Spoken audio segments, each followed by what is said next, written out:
தமிழக மக்கள் அனைவருக்குமே வணக்கம். ஆதார் அட்டை வைத்துள்ள அனைவருக்குமே மிக முக்கியமான அறிவிப்பை இப்போ அரசு வெளியிட்டிருக்காங்க. அந்த வகையில என்ன சொல்லியிருக்காங்க அப்படின்னு பார்க்கறதுக்கு முன்னாடி நம்ம சேனல்ல இப்போதான் ஃபர்ஸ்ட் டைம் பார்க்குறீங்க அப்படின்னா மறக்காம ஒரு லைக் பட்டனை தட்டி விட்டுருங்க. ஆல்ரெடி பார்த்துட்டு இருக்க வியூவர்ஸாக இருந்தீங்கன்னா கமெண்ட் பாக்ஸில் ஹைன்னு சொல்லிட்டு போங்க. இப்போ வாங்க வீடியோக்குள்ள போயிடலாம். ஆதார் அட்டை அப்படின்றது ஒரு மனிதன் பிறந்ததுல இருந்து இறக்குற வரையும் ரொம்பவே ஒரு அவசியமான ஒரு அடையாள அட்டை ஆவணம் அப்படின்னு கூட சொல்லலாம். இது கூடவே பேன் அட்டை அப்படின்றதும் நம்ம இந்தியா முழுக்க ரொம்பவே கம்பல்சரியான ஒன்று. வருமான வரி தாக்கல் செய்யறதுல இருந்து பேங்க் அக்கௌண்ட் ஓபன் பண்றதுல இருந்து எல்லாத்துக்குமே இந்த பேன் கார்டா இருக்கட்டும் ஆதார் அட்டையா இருக்கட்டும் கம்பல்சரி கேட்குறாங்க. இந்த நிலையில பாத்தீங்கன்னா ஆதார் அட்டை பேன் கார்டு உள்ளவர்களுக்கு முக்கிய அறிவிப்பை இப்ப மத்திய அரசு வெளியிட்டிருக்காங்க.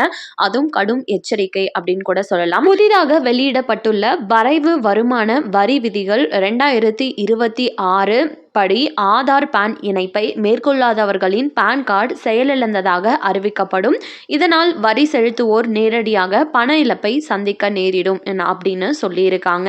இது மட்டும் இல்லாம 3 முக்கியமான பாதிப்புகளை ஏற்படுத்தும் அப்படின்றதையும் சொல்லியிருக்காங்க. பேன் கார்டு செயலிழந்த நிலையில் இருக்கும் காலத்துல உங்களுக்கு வர வேண்டிய எந்த ஒரு வருமான வரி ரீஃபண்ட் தொகையும் வழங்கப்பட மாட்டாது அப்படின்னும், இரண்டாவதாக இந்த ரீஃபண்ட் தொகை நிறுத்தப்பட்ட காலத்திற்கு வருமான வரித்துறை வழக்கமாக வழங்கும் வட்டியையும் நீங்கள் இழக்க நேரிடும். அதாவது பான் கார்டு மீண்டும் செயல்பாட்டிற்கு வந்த பிறகு ரீஃபண்ட் வழங்கப்பட்டாலும் அதுவரை சேர வேண்டிய வட்டி கிடைக்காது அப்படின்னும், மூன்றாவதாக டிடிஎஸ் மற்றும் டிசிஎஸ் எனப்படும் வரி பிடித்தங்கள் மிக அதிக அளவில் வசூலிக்கப்படும்.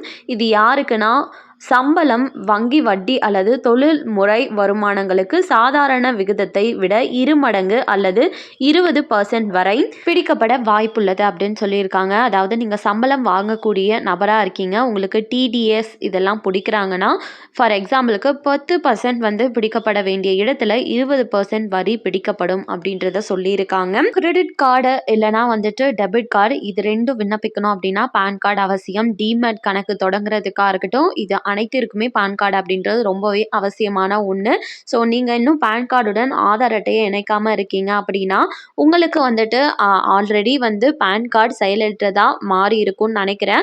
இன்கேஸ் அதை மீண்டும் செயல்பாட்டிற்கு கொண்டு வரணும் அப்படின்னா இன்கம் டேக்ஸ் டிபார்ட்மெண்ட்டோட போர்ட்டலுக்கு போயிட்டு 1000 ரூபாய் அபராதம் செலுத்தி நீங்கள் ஆதார் எண்ணை பேன் கார்டுடன் இணைத்து கொள்ளலாம். இணைச்சு 30 நாட்களுக்குள்ள உங்களுக்கு மறுபடியும் ரீஆக்டிவேட் பண்ணி கொடுத்துருவாங்க. ஸோ அது மூலமாக உங்களோட வங்கி கணக்குல இருந்து எல்லாத்தையுமே சுலபமாக சுமூகமாக மறுபடியும் கண்டினியூ பண்ண முடியும். ஸோ மக்கள் அனைவருமே இந்த பேன் கார்டோட அவசியத்தை புரிஞ்சு கம்பல்சரி பேன் கார்டுடன் ஆதார் அட்டையை இணைச்சிருங்க, இல்லைனா உங்களுக்கு தான் ஆபத்து. கண்டிப்பாக இந்த அறிவிப்பு அனைவருக்குமே பயனுள்ளதாக இருக்கும்னு நம்புகிறேன். மேலும் இது போல் அரசாங்கம் அறிவிக்கிற அனைத்து உண்மை அப்டேட்களையும் உடனுக்குடனே தெரிஞ்சுக்க நம்ம சேனலை சப்ஸ்கிரைப் பண்ணிடுங்க. வீடியோ பயனுள்ளதாக இருந்துச்சுன்னா மறக்காமல் ஒரு லைக் பட்டனையும் தட்டி விட்டுருங்க. அண்ட் தேங்க்யூ ஃபார் வாட்சிங். நெக்ஸ்ட் வீடியோவில் பார்ப்போம்.